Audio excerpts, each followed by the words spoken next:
It's Jessie. Just going to do a quick rundown of the Indian peoples of the Northern Great Plains digital repository for you.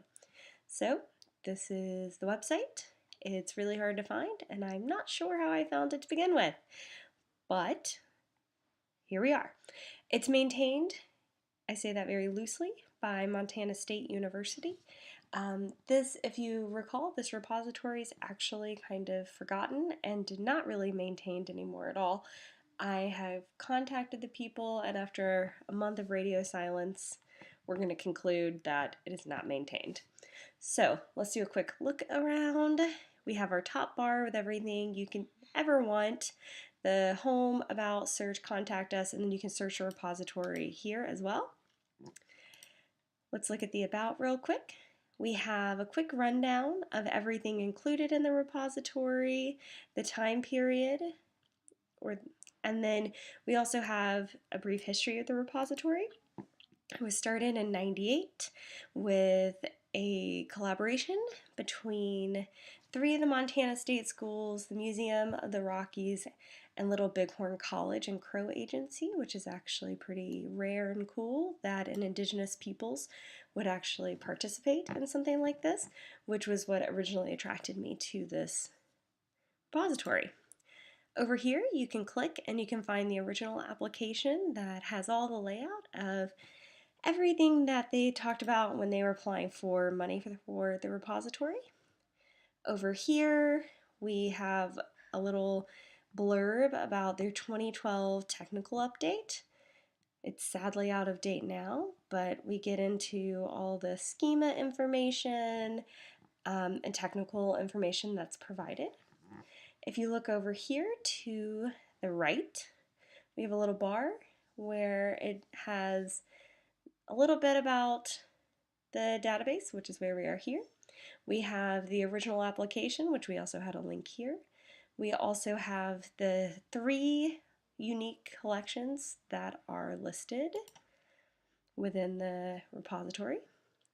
We also have a list of contributing institutions. We have the copyrights page, which is pretty funny because everything is free use for educational, nonprofit, non-commercial usage. But if you want to use it for anything else, you have to talk to the people who own the items. But good luck getting them to contact you back.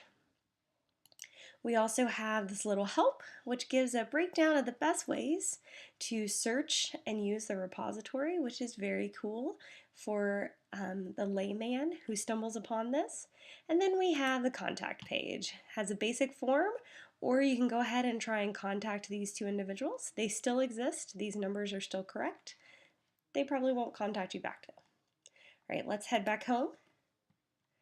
So I really love the way that this is structured. We have our tribes, our native peoples, our locations, our dates, object types, artists and photographers, so our creators, sorted by contributor, sorted alphabetically, and subjects. We're going to jump into the locations. What's great is that I have the cloud view turned on, but I could also turn on a list view. I prefer the cloud view, just visually I think it's more interesting, but for research purposes, this is probably more important, having everything listed as thus. You can click, and we have we have a few images.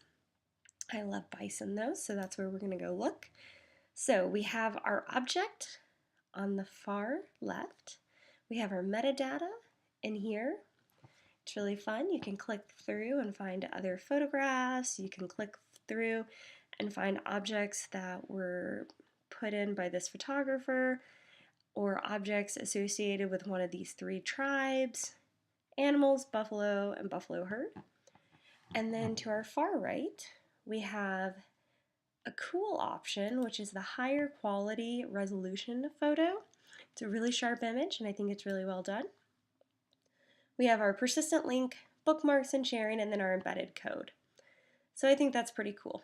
If we click here, we can wander to some other linked information. I think this is a really cool photograph. In this one, we also get a description, which is helpful and cool.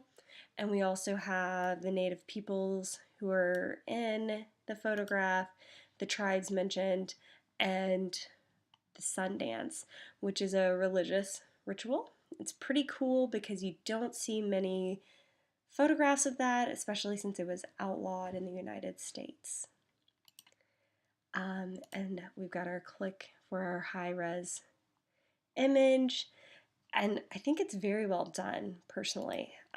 This is a great repository with some really cool objects that you're probably not going to find in a lot of other places, especially since these objects were in part curated by the people who are represented by the repository, which is very powerful because it gives them a voice when they typically don't have one. So that's the Indian peoples of Great North Plains. Thanks.